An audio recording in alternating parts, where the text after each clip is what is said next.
Bueno, bienvenidas a todos, a todas, a esta clase de libro de Max Lucado que estamos estudiando, que se llama Nuestra ayuda fiel. Este es el capítulo 11, me parece, y se llama La ola que viene. Ahí, el capítulo, no es cierto, es el capítulo 10. El capítulo 10 y se llama La ola que viene. Y hemos estado hablando de que esa ayuda fiel, pues es el Espíritu Santo, ¿verdad? Y de que Él es como un río de agua viva. Eso es lo que nos promete en la epístola, digo, sí, en el Evangelio de Juan, ¿verdad? Y vamos a leerlo, que es lo que el Señor nos promete. Está en Juan 7, del 37 al 39. Vamos a leerlo. ¿Quién nos ayuda a leerlo? Juan 7. Si nos hacía favor. Del 37 al 9. ¿Alguien lo tiene? Sí, sí, Sí, sí. Juan 7:37 al 37 al 39. 39. En el último gran día de la fiesta, Jesús se puso en pie y alzó la voz diciendo, si alguno tiene sed, venga a mí y beba. El que cree en mí, como dice la Escritura, de su interior correrán ríos de agua viva. Esto dijo del Espíritu que habían de recibir los que creyesen en él, pues aún no había venido el Espíritu Santo, porque Jesús no había sido aún glorificado. Gracias, Martita. Eh, nos dice Max, ¿verdad? Que esto que pasó, que Jesús se paró en el día de la fiesta, se refiere a la fiesta de los tabernáculos, donde estaban celebrando cuando ellos andaban en el desierto, ¿no? Y ponían sus casitas, ¿verdad? Porque eran, pues muchos años fueron nómadas allí en el desierto, buscando su tierra prometida. Y Dios les abrió manantiales en el desierto, dice que de una roca salió agua. Y ellos estaban conmemorando esto, ¿verdad? Que ellos andaban en un lugar seco, vagando, ¿verdad? Por ese desierto. Y Dios les abrió manantiales en ese desierto, ¿verdad? Y en esa conmemoración que estaban haciendo ellos, Jesús se paró en medio de esa fiesta y les dijo, aquí estoy. Si alguien tiene sed, ¿de qué se le estaría hablando el Señor? Que si alguno reconoce que tiene necesidad y tiene sed, venga a mí y beba. Y eso era para todos, ¿verdad? Y pues aquí nos está contando Max que cómo está nuestra sociedad hoy, ¿verdad? Así como ellos atravesaron un desierto muchos años, ¿verdad? Parecería que nosotros también a veces en la sociedad en la que vivimos estamos atravesando una sequía tremenda, ¿verdad? Porque hay tantas necesidades. Dice que una sombra se ha asentado sobre la sociedad durante diferentes tiempos desde que Cristo vino, ¿verdad? Se ha repetido que la fe cristiana a veces parece sufrir sequías espirituales, donde la iglesia experimenta un declive en su membresía. Creo que lo hemos vivido, ¿verdad? Donde hay veces que como que el ánimo se nos acaba, ¿verdad? Como que la fe se nos viene abajo y a veces iglesias, congregaciones, ciudades enteras, ¿verdad? Países completos, parece que hay una sequía espiritual, ¿verdad? Regiones completas, ¿verdad? Donde antes hubo una iglesia creciente, mucha bendición y de repente parecería que no queda nada, ¿verdad? Y así ha pasado en muchas ocasiones, parece que fueran olas, ¿no? Que a veces el evangelio avanza y a veces como que merma, ¿verdad? En la sociedad. Y Max Lucado nos está contando que en Estados Unidos dice, yo estoy viendo esto, yo estoy viendo una sequía, puedo ver que no es lo mismo que tal vez cuando él era más joven o era niño, ¿verdad? Hay un declive en la membresía, el evangelio es atacado, ¿verdad? Si se empieza a hablar de espiritualidad, entonces de repente sale alguien y empiezan a atacar el evangelio, alguna fuente de líder de opinión, ¿verdad? Y entonces todos cambian su perspectiva acerca de lo que es ser cristiano, ¿verdad? Porque hay un ataque al evangelio. A veces se cuestiona la autoridad de la Biblia, ¿no? Y decimos, ¿y quién dice eso, no? ¿Quién dice acerca de la moralidad de este tiempo, de cómo tienen que ser las cosas? Y si decimos que está en la Biblia, pues se cuestiona que la Biblia tenga autoridad para dictar la moral de la sociedad, ¿verdad? Hay mucha indiferencia espiritual, como que la gente se vuelca en el materialismo, en decir, pues lo primero, lo que quiero es tener dinero, tener propiedades, tener casas, tener carrera, tener tantas cosas. Y tienes tiempo para buscar de Dios, bueno, esas cosas como que las hacemos a un lado y esas cosas no importan tanto. ¿Alguna vez te congregas en la vida?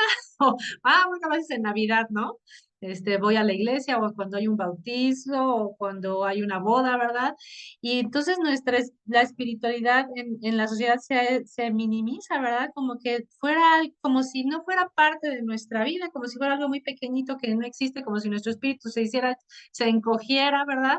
Y vivimos nada más en el día a día, en el materialismo y olvidándonos de Dios y olvidándonos de que nuestra vida es corta y olvidándonos de que un día vamos a morir y de qué sirvió todo lo que trabajamos, de qué sirvió todo lo que juntamos, ¿verdad? Como dice también en la Biblia, dice que acumulamos riquezas o gastamos nuestro tiempo en cosas, invertimos nuestro tiempo en muchas cosas que no tienen nada que ver con Dios y con la espiritualidad y nos vamos alejando de Dios. Dice que eso va trayendo una sequía espiritual en nuestro mundo y lo podemos ver a nuestro alrededor en muchos lados, ¿verdad? Y yo he podido ver cómo pues donde a veces había un ministerio creciente, de repente ha venido a menos y en declive, ¿verdad?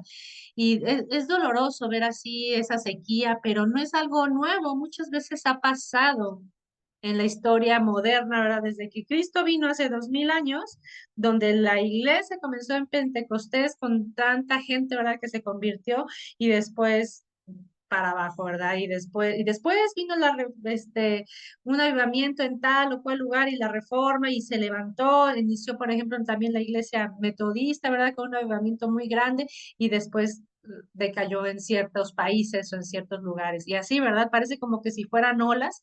Y dice Max, a mí me está tocando ver una sequía espiritual en mi país, ¿verdad? Donde ya veo como que no es lo mismo. Y yo también lo he notado, ¿verdad? De que después de la pandemia, muchas iglesias cristianas han empezado a sufrir esa sequía espiritual, ¿verdad? Pero bueno, esta es la promesa de Jesús, ¿verdad? La que está en Juan, que nos dice, el que tenga sed, el Espíritu, yo enviaré ríos de agua viva, y dice ahí mismo Juan, que está hablando del Espíritu Santo, que iba a venir a habitar dentro de las personas. Y nos pregunta Max, ¿de qué tenemos sed? ¿Verdad? ¿De qué tenemos sed ahora en nuestra sociedad? Y es porque esta promesa de enviar el Espíritu Santo sobre todo el que tenga sed, sin importar su color, su posición económica, su edad, sobre niños, sobre adultos, sobre gente mayor, sobre todo el que reconozca que tiene sed. Esa es una promesa fiel, ¿verdad? Que está en la palabra y el Señor promete que todo el que tenga sed puede venir a Él y ser saciado, ¿verdad? Sin importar de qué tipo sea su sed. Y dice que a veces podemos tener sed, bueno, habla por ejemplo de los adolescentes que tienen sed de tener amigos y por eso hacen todo lo que para pertenecer, ¿no? Para pertenecer a un grupo, porque esa es su necesidad, ¿verdad? Primordial en ese momento de su vida, el tener amigos y tener alguien con quien identificarse y están formando su identidad y habla de ellos, ¿verdad? Y ellos están atravesando esa sed de tener amigos. Y él dice que hay gente mayor, gente muy anciana que tiene sed de tener esperanza porque ha pasado por tantas cosas en la vida que ya se siente a veces como gastada y podemos tener esa sed de esperanza cuando la vida nos ha desgastado. Sed de una segunda oportunidad para las personas que están desconsoladas porque han sufrido un tropiezo, un descalabro en la vida, en diferentes aspectos, y entonces te sientes como que estás deprimido, desconsolado, y quisieras volver a empezar, ¿verdad? Y que alguien te diera una segunda oportunidad para volver a hacer las cosas bien. Y miramos hacia atrás y decimos, ay, si hubiera tomado esta decisión, a lo mejor no me hubiera ido tan mal, ¿verdad? Pero si estás desconsolado y tienes sed de esa oportunidad, en Jesús hay esa fuente de vida, ¿verdad?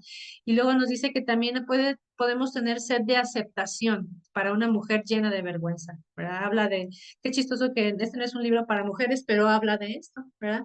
De que a veces podemos nosotras experimentar mucha vergüenza en nuestra vida por lo que nos pasó, por lo que, incluso por lo que somos, ¿verdad? Por lo que hemos llegado a ser, y cómo nos hemos formado, podemos tener vergüenza y quisiéramos ser aceptadas, ¿verdad? Si hemos sufrido rechazo, si hemos sufrido abuso.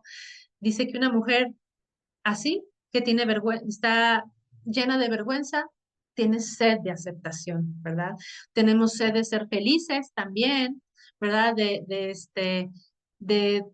ser plenas y felices en nuestra vida, de tener propósito, ¿verdad? Eso son cosas universales que todo el mundo experimenta, ¿no? Que todos tenemos la necesidad de decir, ¿para qué estoy aquí? ¿Para qué sirvo? Y si yo no estuviera, este, habría un hueco aquí porque yo tengo un propósito de vida, ¿verdad?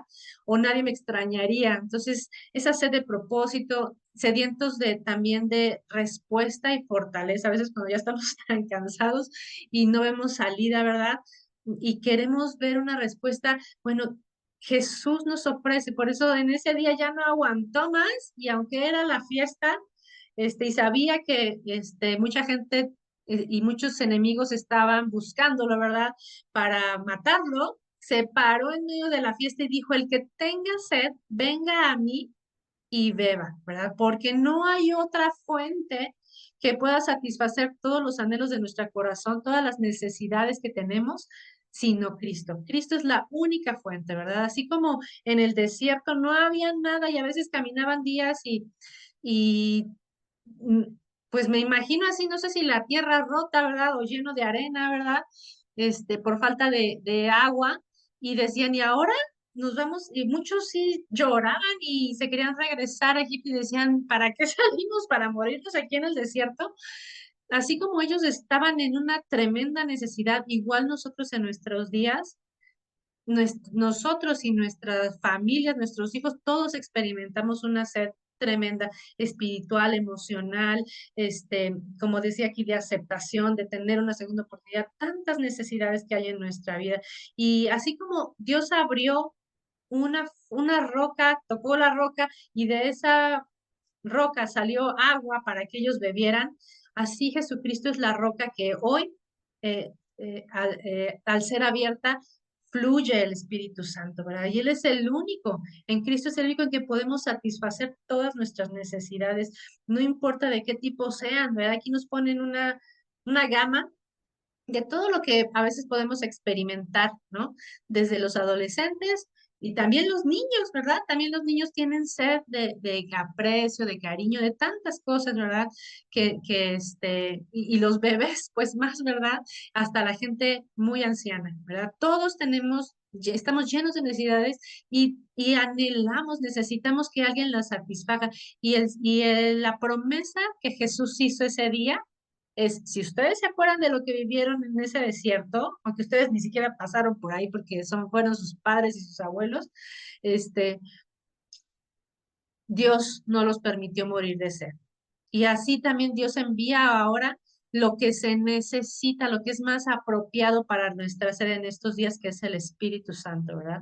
Y hoy nos quieren hablar de ese tema, de que el Espíritu Santo es como un río de agua de vida que no nos va a dejar morir de sed, ¿verdad? No importa de qué índole sea esa sed que nosotros atravesamos. Y hacen esta comparación porque al nosotros consumir a Jesús, dice aquí, beber a Jesús, es recibirlo en las partes más secas de nuestra vida. No sé ustedes qué estén viviendo, ¿verdad? ¿Qué tipo de necesidades estén experimentando? Si económicas, emocionales, psicológicas, de salud, en sus relaciones, qué tipo de necesidades y de qué tenemos sed, ¿verdad? Porque hay, así como aquí decía este rengloncito de algunas necesidades, hay tantas, ¿verdad? Y dependiendo de nuestro carácter y de nuestra personalidad, todas tenemos tantas cosas que a veces están secas en nuestra vida, a veces sueños rotos, a veces eh, eh, que hemos atravesado violencia, a veces hemos atravesado, pues no sé, pérdida, tantas cosas, ¿verdad? Que solamente en Jesús, a través de su Espíritu Santo, pueden ser satisfechas, ¿verdad? Cuando lo consumimos a Él, dice aquí que brotarán ríos de agua viva. Cuando Jesús entra en tu vida, el Espíritu Santo brota, ¿verdad? Esa fue su promesa, que todo aquel que cree y el que reconoce que está en necesidad, el que reconoce que tiene sed, de su interior brotarán ríos de agua viva, refiriéndose al Espíritu Santo. Y fíjense que cuando eso pasa, el Espíritu Santo nos convierte a nosotros en esa fuente de agua viva para los que nos rodean, ¿verdad? Qué increíble que a lo mejor nosotros padecíamos de rechazo, ¿verdad? O de vergüenza, como estábamos platicando hace rato. Y cuando Jesús viene y nos sana y Jesús restaura nuestra vida, ahora nosotros podemos ser esa fuente de bendición para otras personas que también experimentan rechazo o soledad o tristeza en su vida, ¿verdad? También nosotros podemos ser una fuente de consuelo para ellos, porque así como el Señor me sanó a mí, yo puedo ser ahora un instrumento para sanar a otras personas que necesitan. Entonces, es asombroso, bueno, esa es la comparación que el Señor hace, ¿verdad? Y lo vemos, ve al Espíritu Santo como un río de agua de vida, no es un río estancado que fue algo que ocurrió hace muchos años, ¿verdad? Y se quedó el agua estancada, ¿verdad? Y se pudre. No, es como un agua corriente que va fluyendo. Entonces, ayer me pasó eso, pero hoy el Señor me sanó de otra cosa diferente. Y es algo que yo puedo compartir porque yo también me convierto en un río para otros, ¿verdad? Y antes el Señor, antier el Señor sanó mi amargura y que yo soy bien grumpy y bien enojona y bien gritona. Eso el Señor lo ha estado sanando en mi vida hace un tiempecito y ahora hoy yo puedo ser una fuente de paz, de ánimo, de alegría para otras personas que a veces también se encuentran muy estresadas y que también a veces pueden, como que siempre están enojadas y están amargadas contra los demás, ¿verdad? Es bien triste y bien difícil convivir con una persona que está amargada y deprimida, ¿verdad?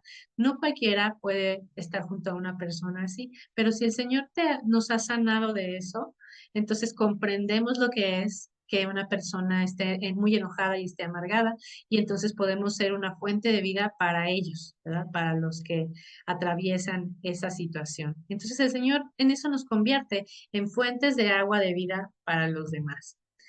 ¿Se imaginan este, que ese desierto, ¿verdad? En el que es esta tierra donde vivimos, ¿verdad? Que nosotros atravesamos, se convirtiera otra vez en un Edén, ¿verdad? En un jardín precioso con árboles frutales, con ríos de agua, donde toda la gente pueda beber, ¿verdad? De agua cristalina, ¿verdad? Que te arrulla en las noches, que está bien fresquita cuando hace calor y que hace crecer toda la vegetación alrededor. ¿Qué diferencia del primer paisaje que vimos, donde hay una sequía y donde la tierra está agrietada, a un lugar donde hay una vegetación abundante, ¿verdad? Donde hay árboles frutales, donde hay un jardín?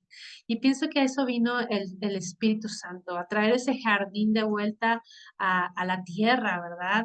A nuestra tierra con el pecado y con la obra de Satanás se ha hecho dura, ¿verdad? Agrietada, se ha hecho bien complicado vivir a veces en este mundo donde parece que no hay esperanza, pero el Espíritu Santo viene a eso, a quitar esos terrones y ablandarlos y hacer que crezca la vegetación otra vez en nuestra vida. Si nuestra vida fuera, nuestro corazón fuera ese jardín seco, ¿verdad? Y como un desierto, Él quiere convertirlo en este jardín del Edén, ¿verdad? Donde Él habite, donde Él se pasea, donde Él lo riega, ¿verdad? Con su río y donde hace crecer mucho fruto que es de bendición para todos, ¿verdad? ¿Se imaginan que 2.300 millones de cristianos en todo el mundo respondieran al impulso del Espíritu Santo para bendecir a otros? Para primero, bueno, ser ellos restaurados, ser ellos reavivados, ser reanimados, recibir nuevas fuerzas, recibir un avivamiento propio en su corazón y después responder al impulso del Espíritu para bendecir a los demás. ¿Se imaginan que eso pasara? Actos de bondad de 2.300 millones de cristianos en todo el mundo, palabras de ánimo, vidas transformadas por aquí, por allá, testimonios, ¿verdad? De mí, el Señor me bendijo, el Señor me sacó, me quitó mi amargura, me dio alegría de vivir, me sacó de la depresión, me sacó del alcoholismo.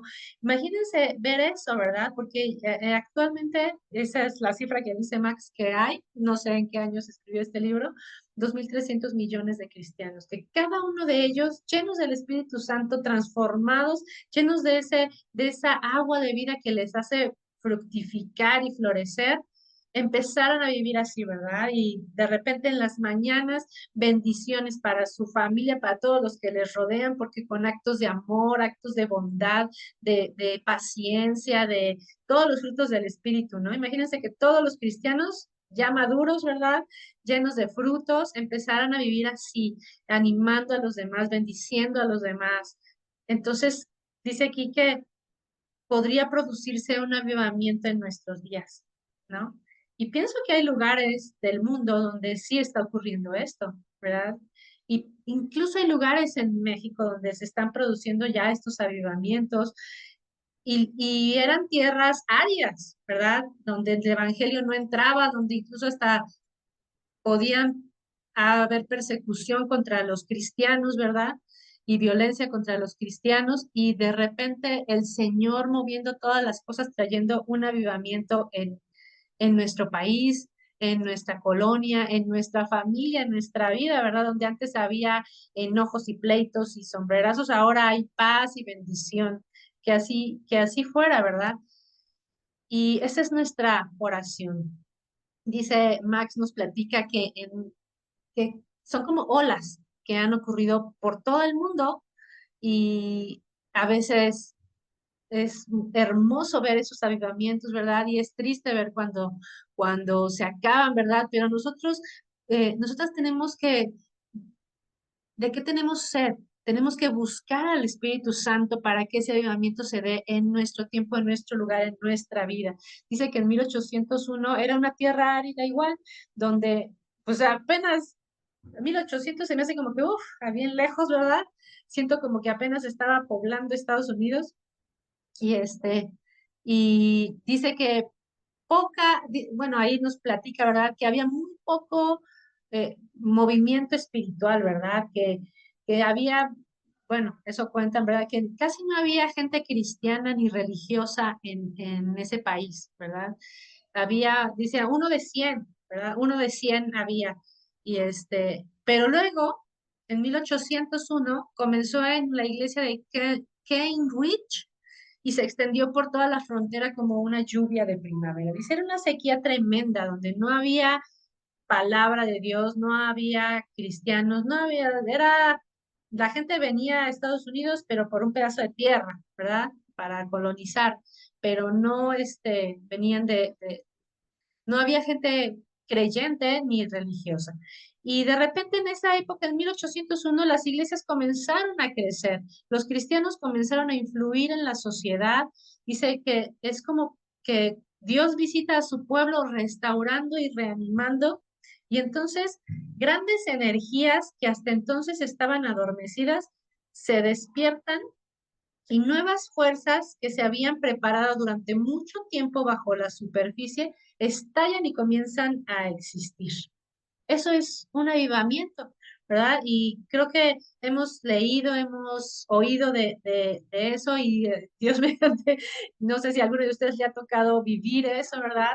Pero es como que una fuerza extraordinaria de todos los cristianos que están llenos del Espíritu Santo, ¿verdad? Donde incluso ya empezamos a influir en la sociedad y entonces empezamos a hacer de bendición. Como les decía, somos tantos cristianos. Cuando yo era niña, yo creo que nada más era la única cristiana en toda la escuela, ¿verdad? Y y ahora hay muchas iglesias por todos lados, muchos cristianos en todas las escuelas. Ya cuando estaba yo en la universidad, ya había incluso un grupo cristiano en mi escuela y nos reuníamos y tratábamos de ser de bendición a otros, ¿verdad? Y realmente el evangelio ha crecido y se ha movido y las iglesias han aumentado en número, ¿verdad? Pero es la obra del Espíritu Santo. Y dice aquí que son cosas que se han preparado durante mucho tiempo para que el evangelio entre en un país. Ha sido un trabajo arduo que el Espíritu mismo ha hecho durante años, ¿verdad? Cuando Dios ha traído el Evangelio a un país. Y Dios ha traído el Evangelio aquí a México desde hace 100 años, ¿verdad? O más, ¿verdad? Gente estuvo, hace más años donde la gente estuvo orando para que entrara la Biblia y para que entrara el Evangelio a nuestro país. Y hoy ya se puede cosechar y se puede ver con nuestros propios ojos todo lo que Dios ha hecho, donde hay mucha gente que se ha avivado. Y nos platican también, Max, de un avivamiento que ocurrió en Gales a principios del siglo XX, ¿verdad? Ya, no sé en qué libro lo leyó, ¿verdad? Pero dice que 100 de un año, 100,000 personas en Gales, ¿verdad? Y dice que los bares estaban vacíos y estaban cerrando por falta de ventas, porque la gente se estaba convirtiendo y ya dejó de haber gente adicta al alcohol, ¿verdad? Ya ven que a veces se habla mucho de los famosos pubs en Inglaterra, ¿verdad? De que sí les gusta y son bastante, le entran bastante al vino, ¿verdad? Imagínense una familia donde un padre es alcohólico y todas las cosas malas que pueden ocurrir y la violencia doméstica que puede haber. Y de repente empezó este avivamiento a principios del siglo y empezaron los derechos de las mujeres y empezó a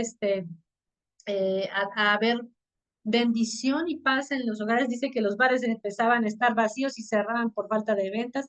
Dice, los magistrados vieron cómo sus tribunales se vaciaban de delincuentes. O sea, si Gales era una ciudad difícil, ¿verdad? Llena de delincuentes, de repente les empezaban a faltar delincuentes. Imagínense el tamaño de ese avivamiento donde se nos acaben los delincuentes porque se están convirtiendo al Señor. Y luego nos cuenta algo bien chistoso, dice que hasta tuvieron que volver a entrenar a las mulas, porque ellos eran un pueblo que producían en las minas carbón, y los obreros, los mineros que trabajaban en esas minas, pues a los animales les respondían, les enseñaban con órdenes eh, muy vulgares, ¿no? Les hablaban de forma muy vulgar y entonces los animales así respondían, pero cuando se convertían al Señor, y ellos fueron limpiados, también su lenguaje cambió, ¿verdad? Y entonces ya no les hablaban así a los animales y los animales, las mulas tuvieron que aprender un nuevo lenguaje, ¿verdad? Porque ahora ya no les hablaban a groserías a los animales. Imagínense cómo cambió la familia de toda esa gente, ¿verdad? Si ya mi esposo ya no es violento, si ya no habla así, ¿verdad? Si ya no es borracho. Fue un avivamiento tremendo que ocurrió allá y dice que surja otra vez en nuestro país, así como ocurrió en Gales o como ocurrió en la iglesia de Cambridge, ¿verdad? Ese avivamiento que nos dé la necesidad de volver a entrenar a las mulas de hoy, ¿verdad? De que ya todo en nuestros hogares cambie, que todo en nuestra sociedad empiece a cambiar y a moverse y empecemos a influir en el mundo, ¿verdad? Parece como una utopía, ¿verdad? Pero eso es lo que el Señor ha hecho durante muchas ocasiones por todo el mundo. Ha traído avivamientos y es verdad y está históricamente ahí escrito en los libros de todo lo que pasó. No está aquí narrado lo que pasó cuando vino el avivamiento metodista, pero también fue la gente corría, ¿verdad?, a escuchar del Señor para arrepentirse, para rendirse delante de Dios y entregarle su vida a Cristo y sus vidas eran transformadas, ¿verdad? Qué increíble que nosotros pudiéramos ver eso, porque yo pienso que muchas fuerzas espirituales, como dice aquí, se han estado moviendo debajo de la superficie durante mucho tiempo y falta un clic para que estallen y comiencen es como cuando haces un hoyo en la tierra y de repente empieza a salir el agua y descubriste, como pasó en ese desierto en Sinaí, que el agua empezó a fluir, ¿verdad? Tocaron la roca y el agua empezó a salir y se empezó a manifestar y de esa agua empezaron a crecer pasto, árboles, fruto en los árboles y tal vez una comunidad que se empezó a regar con ese río, ¿verdad? Y así hay muchas cosas espirituales que se han estado moviendo debajo de la superficie, ¿verdad? Durante muchos años que el Espíritu ha estado preparando y solamente falta que se manifiesten. ¿Alguna vez aspiramos a un movimiento de Dios así en nuestro tiempo? ¿Alguna vez lo han anhelado, lo han pensado, lo han deseado? Creo que a veces vivimos mucho, tanto tiempo en la sequía que, que ya no anhelamos esas cosas, ¿verdad? Que ya lo que queremos es sobrevivir, que ya lo que queremos es no tener tantos problemas, ¿verdad? Y que por lo menos en nuestra familia todo se vaya tranquilo y vaya fácil y vaya bien, ¿verdad? Pero podemos volver a soñar con esas cosas, ¿verdad? Con un movimiento de Dios que cambie nuestra vida y nuestra sociedad. Pienso que todas esas cosas se mueven bajo la superficie mientras el pueblo de Dios está orando, ¿verdad? Y si nosotros podemos volver a creer por eso y podemos aspirar de nuevo a esas cosas y Dios pone en nuestro corazón ese deseo de que haya un avivamiento en nuestro país y en nuestra iglesia, ¿verdad? Entonces podemos empezar orando, ¿verdad? Y le pidamos al Señor por eso, que también algo que nos dice Max, dice, el cambio empieza por mí, ¿verdad? Porque yo sí quiero ver eso, quiero ver familias restauradas, matrimonios restaurados, que se acaben los delincuentes, ¿verdad? Que ya no haya tanta inseguridad, que parece un sueño, ¿verdad? Que la economía de todas las familias sea suficiente, que el Señor empiece a traer sanidades, y ya ha traído, ¿verdad? A nuestra familia, que tantas cosas empiecen a cambiar y que se empiece a manifestar esa vida, pero dice que todo empieza por mí, ¿verdad? Ese cambio empieza cuando si yo aspiro a eso, ¿verdad? Yo le estoy orando y estoy pidiendo al Espíritu Santo que ese río de agua viva fluya primero de mi interior, ¿verdad? Que salga de mí para alcanzar también a otro. Que yo también pueda ser una fuente de vida y de amor en cada lugar a donde yo vaya, ¿verdad? Porque somos muchos ya. Imagínense 2.000 millones de cristianos haciendo eso al mismo tiempo, orando por avivamiento, orando por nuestros enemigos, bendiciendo a nuestros enemigos, perdonando a los que nos maldicen, sanando heridas, ¿verdad? Sanando conflictos en donde nos encontramos. Dice entonces que acudan las almas sedientas, que acudan a Cristo y que vuelvan a fluir los ríos de agua viva, ¿verdad? El Señor está ahí disponible y ahora no sé si se fijaron, pero solamente había una sola palabra de la Biblia que leímos hoy y es la promesa de Juan, ¿verdad? La promesa que está en Juan 7. El que tenga sed, y nosotros estamos muy necesitados últimamente de tantas cosas, ¿verdad? Hay tantas necesidades en nuestra vida de tantos tipos que a veces eh, nuestra fe ya se queda adormecida, ¿verdad? Pero ahí está debajo de la superficie fluyendo ese río. Si nosotros cavamos en oración, ¿verdad?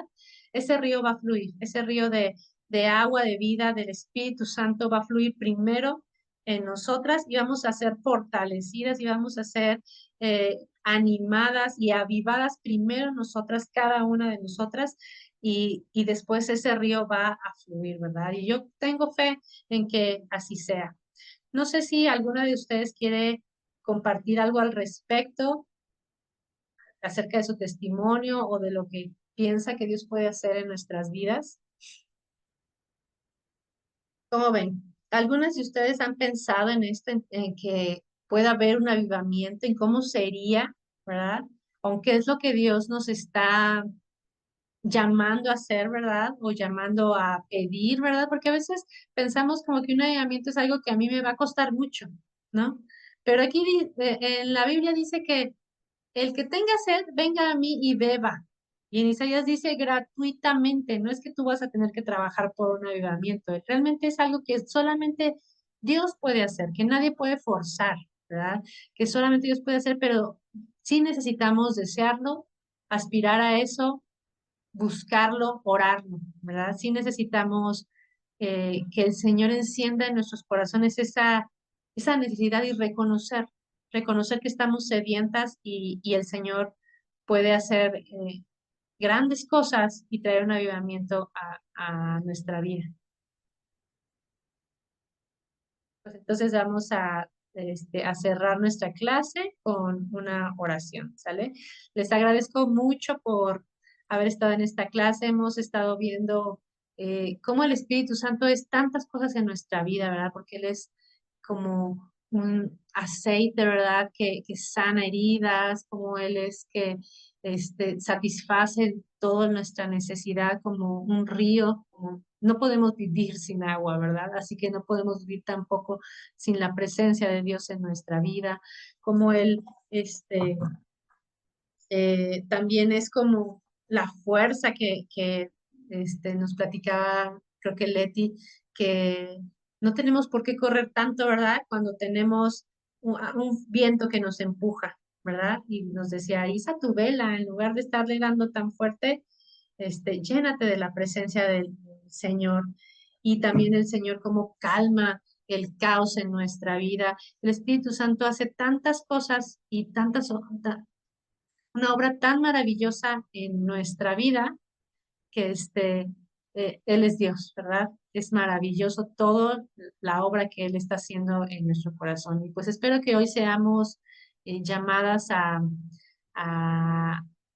aspirar a tener un avivamiento en nuestra propia vida, ¿verdad? Porque nosotros somos las que formamos parte de ese avivamiento que va a haber, por eso se llama, esta lección se llama la próxima ola.